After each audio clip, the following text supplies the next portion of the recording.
Good morning, morning hookah smokers. This is Matt, the dude with coffee in one hand and a hookah in the other.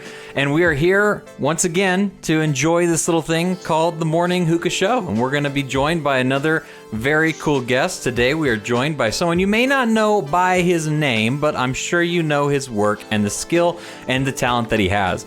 Today I hope to find out a little bit more about him and ask him about his work as well. Joining me today is Mr. Hazy Bowls himself. Lucas, how are you doing today, my friend? Yeah, I'm doing great. Just keeping to the grind and trying to pop out more bowls for this next batch. Yeah, it's been great. Awesome. Well, I'm so happy to have you here. I'm glad we could finally figure out a good time to get this whole thing worked out. Very excited for your next batch, obviously.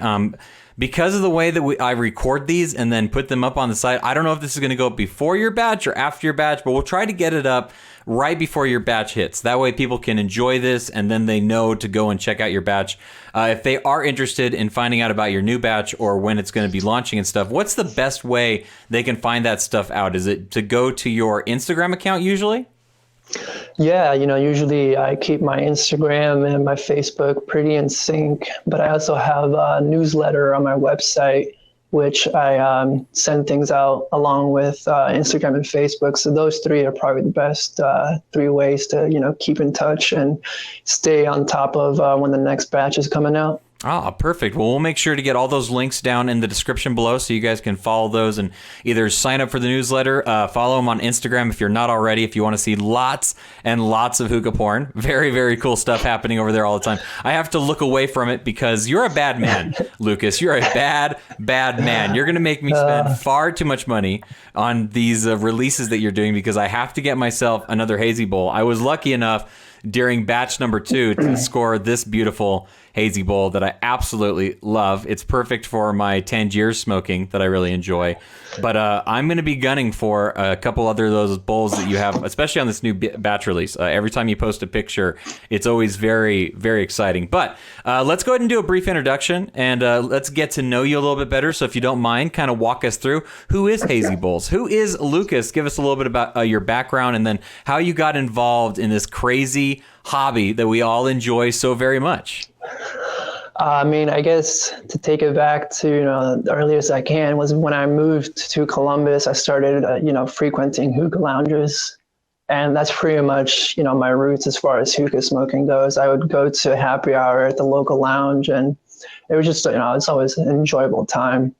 There was always just a lot of social camaraderie with my friends when I would go there with my roommates. So, it wasn't really long after that I finally decided to go get my own hookah. And luck would have it, there was actual hookah dedicated shop, in our town, Hookah Rush, who carried a lot of, hookah products. And that's really not something you see a lot these days in a lot of towns, simply because most people are so used to ordering online. So being able to see a lot of or having a place where I can go to in person, brick and mortar store and being able to buy tobacco and look at the tobacco before I buy it. And the same thing with the accessories, I think really helped, encourage me to really start smoking on my own and seeing what was on the market, in person versus, just on a screen. And so, as I kept going and I kept, smoking, I never really started or really thinking I would get into, creating anything of my own until a couple of years ago when, I really noticed a distinct difference between, say, the European and the South American market versus the American. I always thought, that the American market was a little depraved, at least when it came, in terms of just, variety. So I figured, I really enjoy clay in and of itself. Like, I love geology. I collect minerals. I collect rocks. So working with a medium that I already, was really well, versed with in a sense, it kind of just had to be, because I myself consider to be myself a creative type. So it kind of went, together pretty nicely. I had a lot of, I've done graphic design as a hobby before, and that really helped, push my business because I was able to kind of design and create my own website and really do my own branding, the way that I want it, along with doing, having complete control over my whole project, over, creating the design of the bowls and doing the glaze layering and just doing really every aspect to kind of just create something of my own volition and just kind of create something for my, for me to share, with the community, to share with my friends and whatnot. And it's just been an enjoyable ride so far, That's awesome. Big shout out to Hookah Rush. Big shout out to Christian, who used to work down there, a good friend of the show and of mine. I was able to actually sit down and talk to him at this last Hookah Expo, and that was super cool to be able to. He's someone that I've been speaking to for a very long time. So to be able to sit down, we actually sat at a table and we smoked hookah together, and we got to talk about stuff.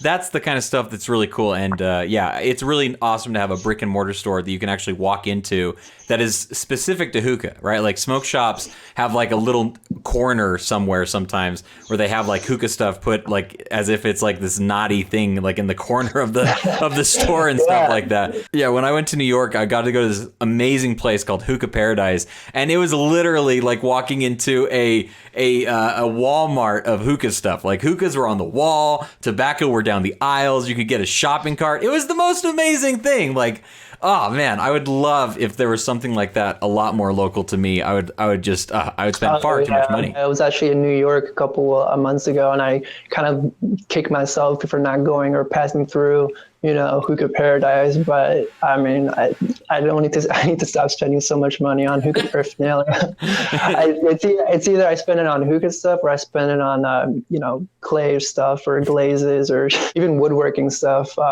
It's been a fun tedium. But yeah, no, Hookah Rush was great because I would used to always go in there and smoke with the guys there and just have a good time and talk about hookah and just enjoy the ambiance and just enjoy the atmosphere and just the friends there and being able to kind of just have people in person, have that kind of community there, which I think is missing in a lot of communities, at least across the U.S. I think it's something that a lot of people just take for granted because I think, like we were talking about earlier, a lot of European communities, they have really close communities, and whether it's by proximity or not, a lot of them just get together and just are able to smoke and kind of just converse and just have this kind of like this camaraderie, be able to kind of encourage each other, to do better.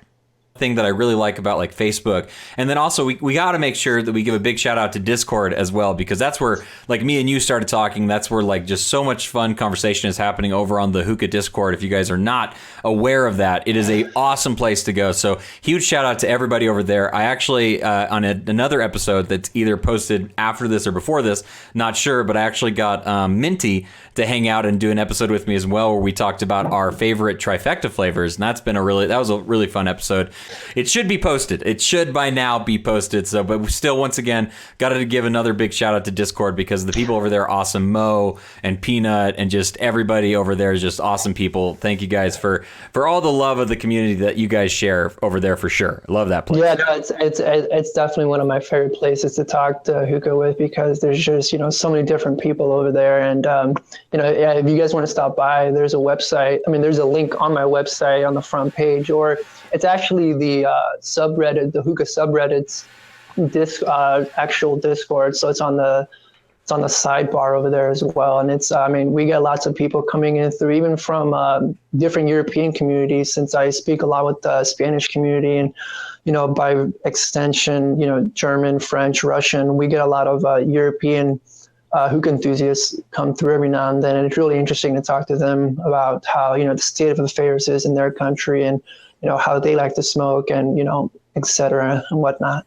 Yeah, it's crazy though, because even though it is the Discord for the subreddit of hookah, it is a different place. It is not Hookah Reddit. It is its own thing, and I love it for that reason. I spend a lot of time at Hookah University on Facebook. I do a lot of stuff on hookah for Facebook and stuff like that, but I really do love the Discord, and it's such a different vibe and it's such a different feel because it's not posting statuses and like all these things. Like it's a chat server, so you're just constantly in conversation, and you got to kind of learn to like jump in and just be a part of those conversations that are happening. But it's just a really cool place. But yeah, love the Discord and also love Facebook, Hookah University and stuff like that. So that stuff's really, really cool. It's a lot of fun. But Today we're going to talk about hazy bowls. We're going to go ahead and talk and do a deep dive. We're going to talk about the then, the now, the future. So let's get into it. Where did this whole idea of hazy bowls get introduced? Where did the idea start? Was it just going to those lounges like you were saying and just wanting to create something of your own for friends and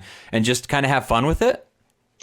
I mean, I think it was just more or less that I grew tired of the American bowl market after I saw, the different type of bowls that, Spain, Russia, and Germany were producing. So I figured, I could definitely bring some variety myself into it because, like I said earlier, I consider myself a bit of a creative type. So I always had ideas, of how I could make a bowl or, what my take on a certain glaze or a certain form would be. And it just, to me, I love creating things with my hands. So it was just kind of meant to be in that sense. I knew I could do it if I just, put my mind to it. So I just literally started by going to the community throwing centers or, the community art centers, which had, wheels and kilns and stuff like that. And I just, started from the bottom there and I just kept going. And now eventually, I got my own wheel and now I kind of have a better sense of, what I'm doing. But, each day, each week, I'm learning something new. So it's a constant learning process. Very, very cool. Now, this is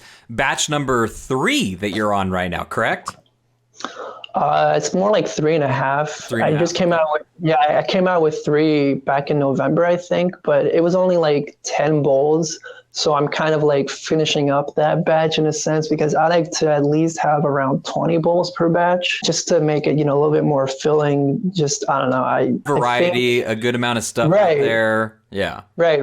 And I just didn't have enough to really release last batch, but I knew I kind of had to. I've been lagging a little bit in terms of production since I have such a small studio in the sense that I really don't push as much as really anyone else. So I kind of have to stay on top of my game and, without really any kind of like external help, since I do literally everything myself, from the website management to the development to the legal issues to just production, quality control, et cetera, and whatnot, So my question to you, because this is batch 3.5, thereabouts, what are some of the lessons that you've learned going from batch number 1 all the way up till 3.5, like you're about to release? What are some of those lessons that you've learned? Really, I guess to kind of, if you have a standard set for yourself, to kind of make sure that you reach it, because I feel like the community as a whole has a really strict standard for what they consider, I guess, a premium or a luxury product, simply because the market is so thin. There's really not that many people in the hookah market as far as bowls go. So when you're stacked up against, the highest echelon of competition right from the get-go, you kind of have to be sure that you can kind of compete with that. So I think my biggest lesson there was to kind of make sure that what I put out or everything I put out is representative of what I want, to represent my brand, and to also kind of just not really take anything personally. I've had lots of ups and downs in the last year or two through the industry. And it really kind of humbled me because despite the fact there was a lot of positivity, with that came a lot of negativity. So it really just came down to me focusing on the positives and, the support I got from my friends who enjoyed my work and just ignoring, the competition, the people who kind of just disparaged me or, said that, there was nothing special about my bowls or that there was just nothing to them, that, they're just like everything else, when my whole point was to kind of create, unique bowls each and every time. So really to just kind of focus on the positive and to just keep going forward and just try new things and not really care about what the naysayers are saying. That's a good way to, honestly, I think that's the biggest lesson that we can all learn when it comes to doing passion projects and things that we love to do, because there's always going to be those negative Nancy's. There's always going to be those people that are going to try and shoot us down from doing the things that we love to do. It's crazy, but there's always those people, and constructive criticism, that's always good to take, obviously. But when you have somebody that's just nagging and just trying to like beat you down and stuff, like, they're the ones that, honestly, it's just not even worth it to worry about in a lot of ways. It's hard. It's a hard lesson to learn. I'll be the first to admit that, like, I've heard many disparaging comments myself, and I've dug into them deeper than I probably should and stuff. So I agree with you 100% when it comes to that. What's been some of the harder stuff to learn when it comes to actually making the bowls, like actually doing the work that you do? Not only the lessons that it's learned that you've learned over the time of like, going from batch 1 to now and stuff, but what about like making the bowls? Like, what has changed in the way that you are able to do that kind of stuff? I would say, consistency and kind of just dedication to making sure that the product I come out with is up to par. Because there's been a lot of times where, I start a bowl and I just don't like it. I don't like the way it's, formed. So I either scrap it, for recycling, or I try again. There was a lot of, issues, I think, with my first batch that I thought were fine. And I just, in my head, I just figured, this is a mishappen bowl. I don't really like it, but I'm sure somebody will buy it. I'm sure somebody will take it at a discount. And that was my mindset, with those bowls and really any other bowls. I actually just sold, 2 of my bowls from like the first 10 bowls that I made. And these were terrible bowls. I hate them, but somebody wanted them. He wanted 2 of them. They look terrible, but he wanted them, just for the sake of having, a batch 1 bowl, and he paid over $100 just for 2 of them. And I found that kind of crazy, because even though, I didn't think they were up to the standard in terms of aesthetics, in terms of sentimental value, they're worth it to someone. So really, even if you make something that you don't like, someone eventually is going to want to take that just for what it's worth, not just, aesthetically, but sentimentally. So I think the hardest thing was kind of just being able to kind of appreciate each bowl for what they are. And even if there's a flaw or two, to kind of just, go with it and do, like I said, if you want that to represent your brand, put it up for sale and put it out there.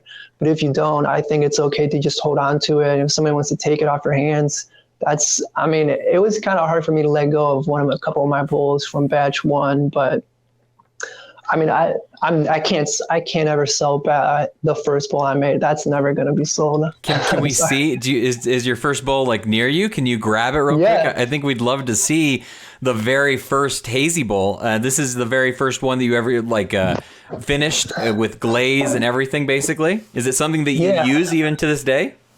No, I used it one time and then it cracked. Right there, you can kind of see it, but. It says 01, and this was the very, very first bowl I ever made. Oh, and I don't think I'll ever sell it. I'm always going to keep it. And then the second bowl I ever made, which I thought was a lot better, was this all white one.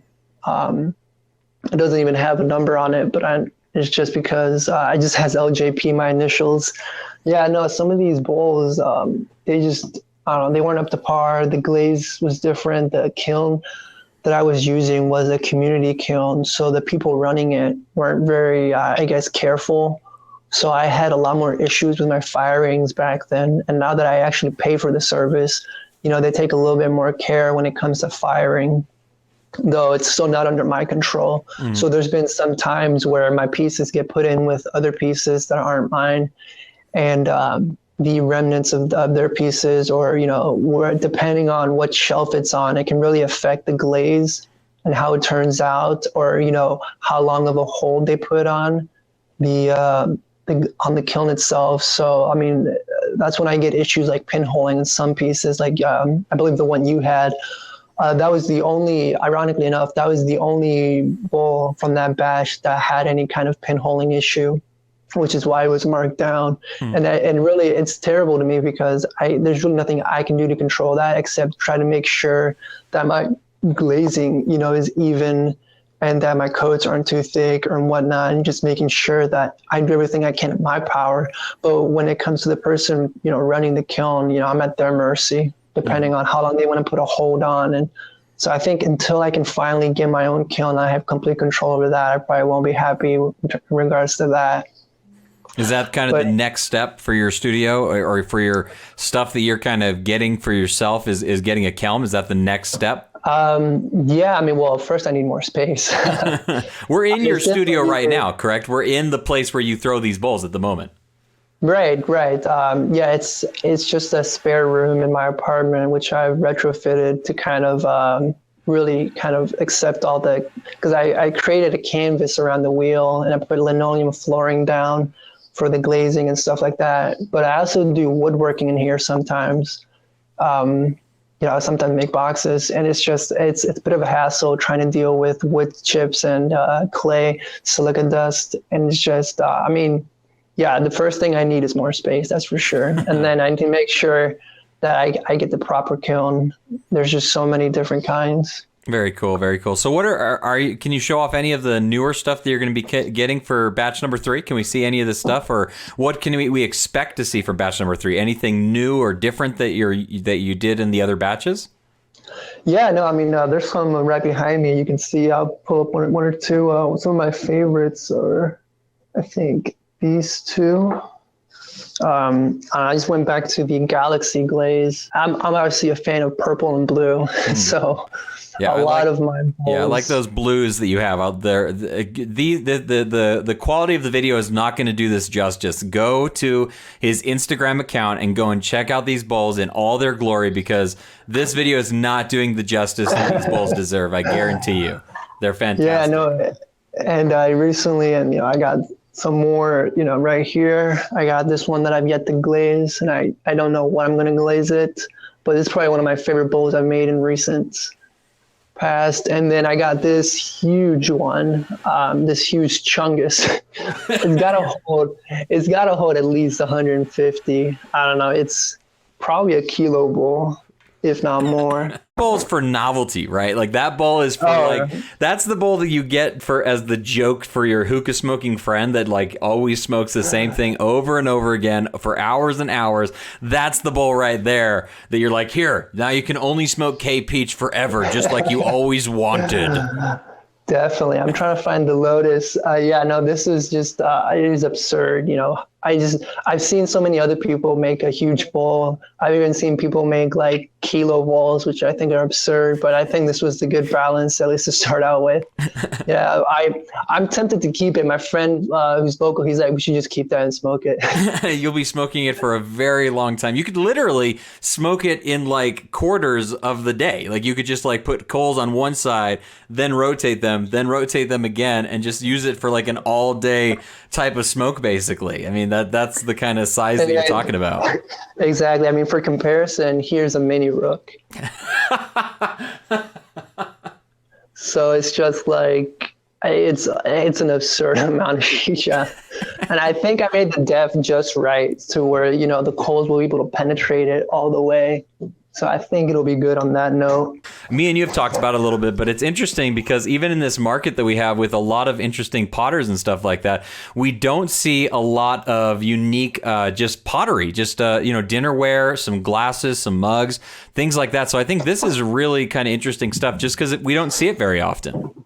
Right. Yeah. No, I mean, I've just been, toying with, making different dinnerware items in my style. And every now and then, like a little rice bowl right here. And it's a good way to test out some glazes. I don't want to test out on bowls themselves. But I've been thinking about putting some up on the site. And then even made an ashtray in the Galaxy glaze that I was testing out. And I kind of regret using the glaze comb on this because it came out so well, and this would have looked so good on a bowl. That's some cool stuff. So what I'm getting from this is we're going to see some other things besides bowls come out of Hazy. Is that correct? Yeah, and not just ceramics. I've also been thinking about starting to sell these Hazy boxes. These are more collector boxes. I have some foam, which I'm going to be putting in here. And, if you really want, I guess, a luxurious packing option for your bowl, I mean, these are a pain to make. These take me as long to make as a bowl, if not more, simply because I only have a miter, so I don't have a table saw yet.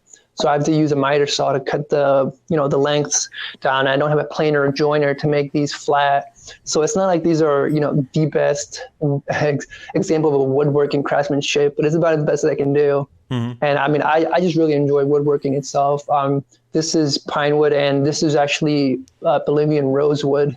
So this is an exotic wood, so it is expensive. But I also have some some Purple Heart right here, which I plan to use in other batches of boxes. So, I mean, it's definitely something I'm invested in.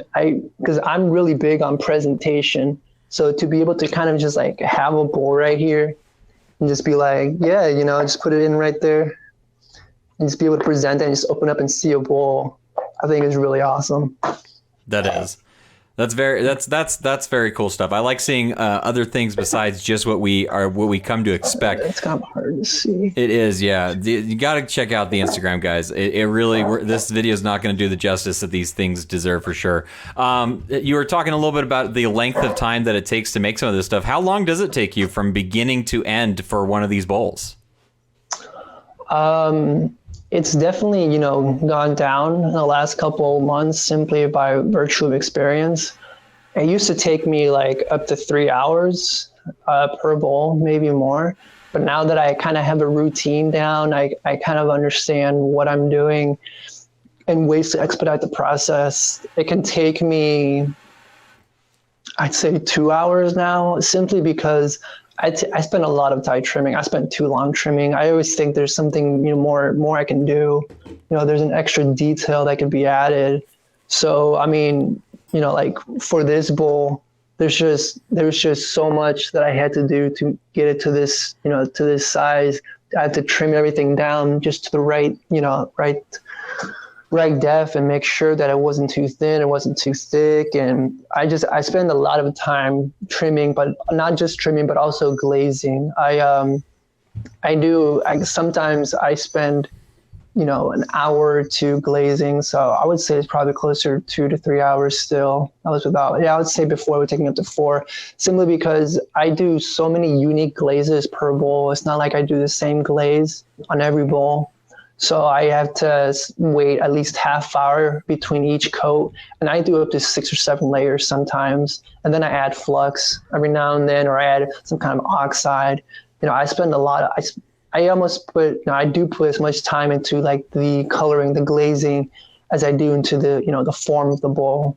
So, when that adds up, it can take me anywhere between, 2 to 3 hours per bowl. And if it's not something like simple, if it's not something like, something like this probably took me an hour simply because all I had to do was trim the bottom, and then I just did, what was this? This was 5 layers, so that actually took me a while. But, something simple like this bowl, I believe was just 3 layers. So it really didn't take me, and it was it was 4 layers. It's got flux on it. See, that's the thing. I always think there's more I can do, and I have a very hard time leaving things, simple. I just always think, if I can do something extra, then why not? Why not put in, the extra work or put in the extra time to make it look a little bit better? And even though it does take me more time, I think it's worth it because, the results speak for themselves. Yeah, I would definitely agree to that. So I'm holding this Hazy bowl right now in my hands. I'm holding this Hazy bowl that I was able to get from batch number 2. So my question to you is, what is it like to see these bowls in the arms and the hands of other people? Especially, you've gotten a couple bowls that have gone overseas as well. Isn't that correct? Yeah, it's actually funny because I would say 40 to 50% of my sales have been international, which is crazy to me because international, it's double the shipping, and a lot of European markets, a lot of international markets just aren't used to the whole, premium luxury product market as far as bowls go. Mm-hmm. I've had a lot of people ask me, or even just say it up to me, why would I get one of your bowls when I can just pay $20, $30 for an alpaca? Or, I could go down to the head shop and get one for $5 or $10. And then I have to explain to them, there's a bit of a difference between batch production bowls, which all look the same, all have the same form, all have the same glaze, and then unique production low volume bowls where each bowl, is extremely different. Like, I'm never going to make another bowl like this in this shape and this glaze, or, same thing with this one. I'm never going to remake this bowl. And I actually have that as a kind of a standard. I've had people asked me in the past if I could remake a bowl that I've made, and I refused to because it would devalue the person who had the bowl for the person who already has that. And I would also be, if I was in their shoes, if I bought a bowl under the premise that it was a unique bowl and that there wasn't another one like it, if they went ahead and remade it, for someone else, I'd be a little miffed. So I kind of like to make sure that my clients, when they have a unique bowl, that they are, they're sure that it's going to be the only bowl that I make that looks like that. Yeah, I like that because I don't want to see anybody else with this bowl. This is my bowl right here. I have taken complete ownership of this bowl, so I agree with that. Don't you dare make another bowl like this because this is my bowl, and that's the only bowl like this I want to see. All right. The short bowls are hard to make because the low profile is so low. And the walls can get so thin on like small bowls, since you have to kind of compensate just for their small profile. I don't see myself making small bowls anytime soon. The only other small bowl that I have yet to really make is this one. I mean, it's literally one of the shortest bowls I ever made. It looks like a yo-yo. It does, actually. Yeah, no, it cracked, if you can't see. And it was just number 38, and I've yet to kind of fix it. And these are just such a pain to kind of work with since they're so fragile and tiny. And I don't know, making like kind of the bulkier bowls is a little bit easier because especially when you're trimming on the wheel, they kind of have a nice center of gravity since they're so bulky. Whereas if you have, that's if you're not using clay chucks, if you're using a auto centering tool, if it's not wide enough, it won't grasp and you kind of have to deal with that.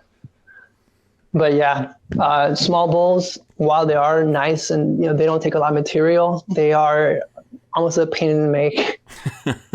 Well, as long as it's tough to make them, then I hope I don't see another one. So that's fine with me. I got no problem with that. So Hazy Bowl's looking towards the future a little bit. Is there anything that you can tell us about, like a sneak peek that we can be excited for coming up in the future? Is there anything that you can let us in on? Any juicy details?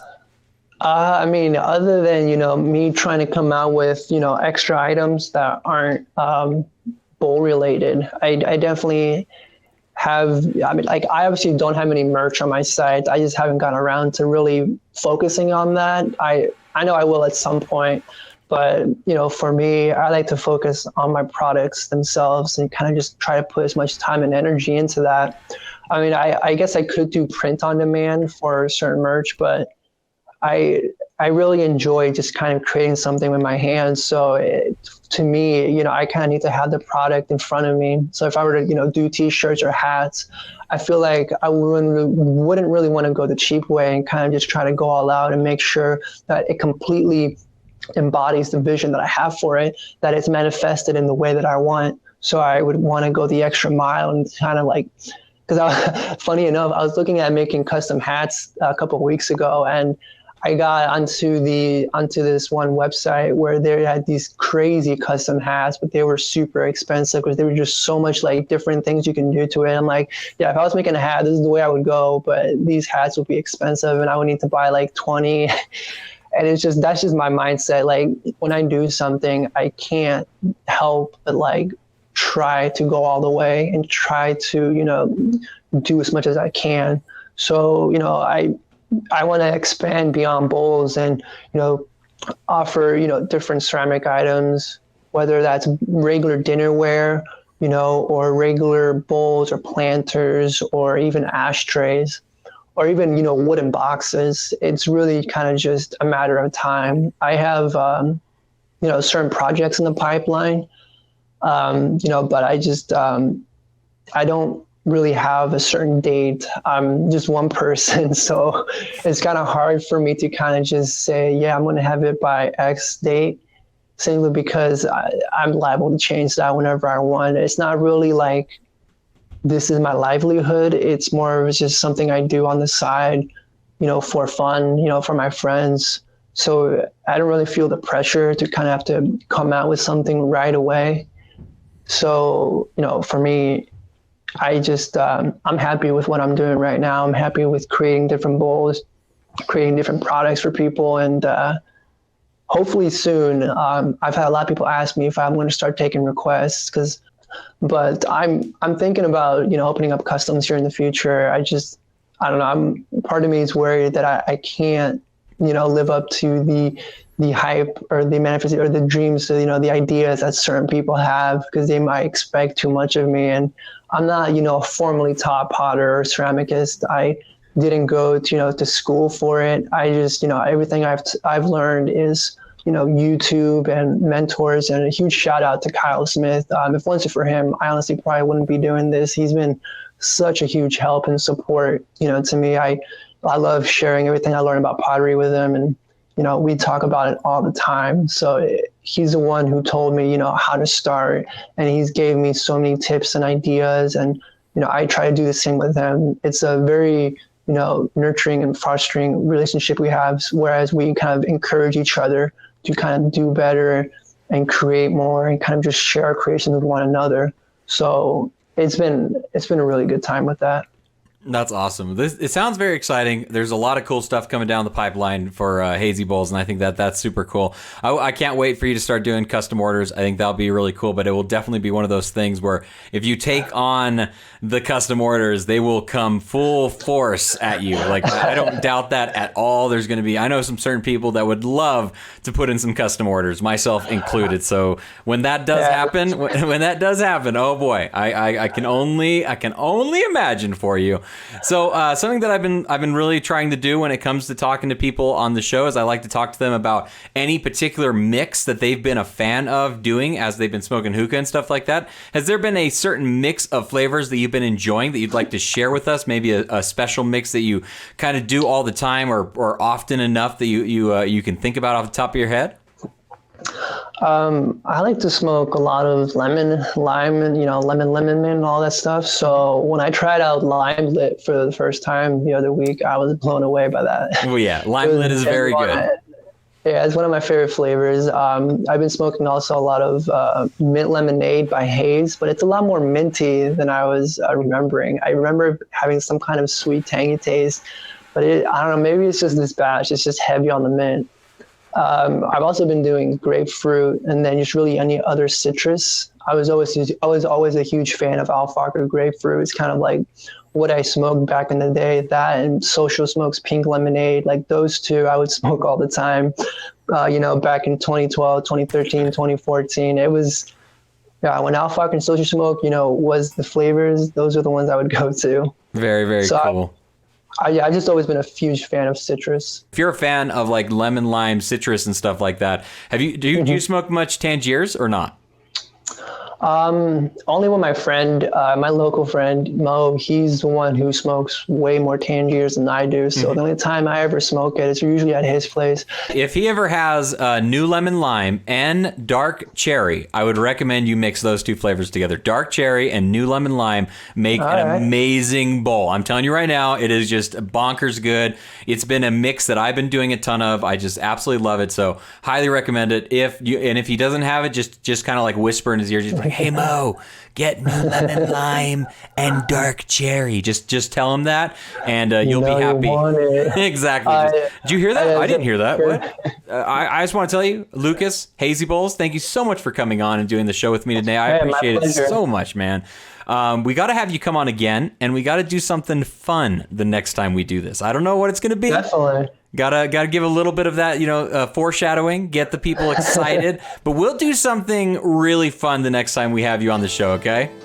Looking forward to it. All right, man. Well, thank you so much for being a part of this. I appreciate it, as always. And to you guys, no matter if it's morning, afternoon, or night, I hope you guys enjoy what it is inside your bowl. And until next time, keep on smoking. Ooh. Awesome.